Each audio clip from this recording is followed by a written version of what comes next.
स्वागत है आप सभी का वीके न्यूज में और मैं हूं आपके साथ दीपिका पांडे।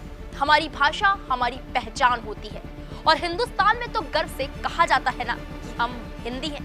मगर क्या हो कि जब ये गर्व की बात आपके मौत का कारण बनने लगे, क्या हो हिंदी होना किसी अभिशाप की तरह लगने लगे। यूं तो गैर हिंदी भाषी राज्यों में हिंदी बोलने वालों को तिरस्कृत करने, बेइज्जत करने जैसी कई खबरें आई हैं, लेकिन हाल ही में इसी हिंदुस्तान के अंदर हिंदी बोलने वालों के साथ जिस तरह की वारदात की खबरें सामने आ रही हैं, उसे जिसने भी देखा उसकी रूह कांप गई।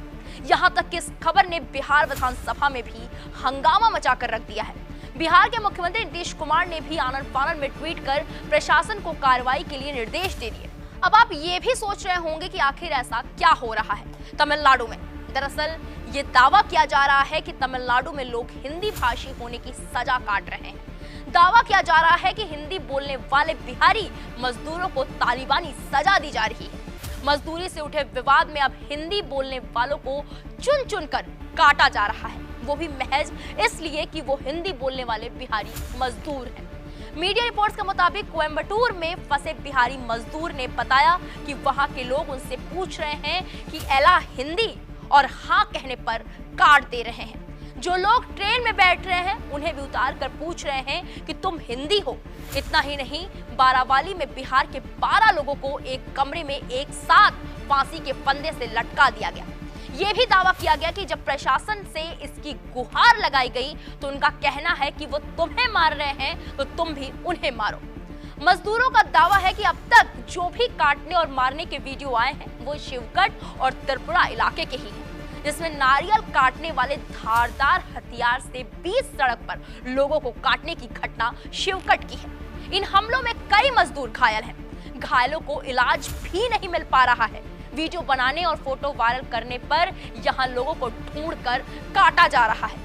लोगों को घर से भी नहीं निकलने दिया जा रहा है। पुलिस और प्रशासन भी मदद के लिए नहीं है। मजदूर ट्रक, बस जो भी मिल रहा है उससे साधन से तमिलनाडु से बाहर भाग रहे हैं।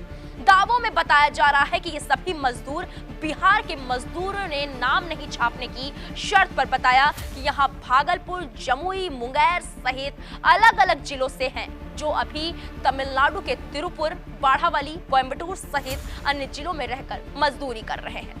मजदूरों के साथ इस तरह की बर्बरता से बिहार सरकार भी सख्ते में आ गई है।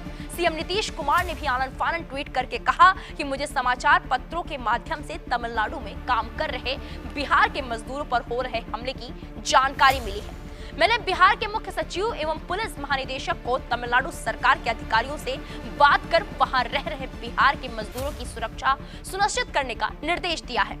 इतना ही नहीं, इस खबर ने बिहार विधानसभा में तहलका मचा दिया है।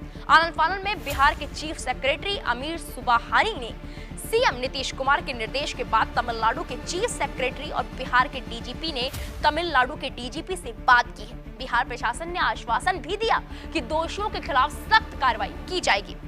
विधानसभा में भी बीजेपी ने जमकर बवाल काटा। मजदूरों पर इस बर्बरता के दावों पर सरकार को घेरने की मंशा इतनी ज्यादा थी कि सच्चाई और पड़ताल पर किसी ने गौर करना जरूरी ही नहीं समझा। हंगामा इतना बढ़ा कि बीजेपी सदन से वॉकआउट कर गई और बाहर आ पर्चे लेकर प्रदर्शन करने लगी। लेकिन जब तमिलनाडु प्रशासन ने तहकीकात की तो यहाँ माजरा ही कुछ और निकला। तमिलनाडु प्रशासन की तफ्तीश में इस पूरी घटना को ही लकीरें से नकार दिया गया। पुलिस ने अपनी जांच में साफ कर दिया कि ये सभी वीडियो और खबरें महज अफवाह से ज्यादा और कुछ भी नहीं। लेकिन इस बवाल ने एक और सवाल खुद बिहार प्रशासन पर ही खड़ा कर दिया कि आखिर बिना सच की पड़ताल किए मुख्यमंत्री किसी भी खबर को ऐसे कैसे आगे बढ़ा सकते हैं।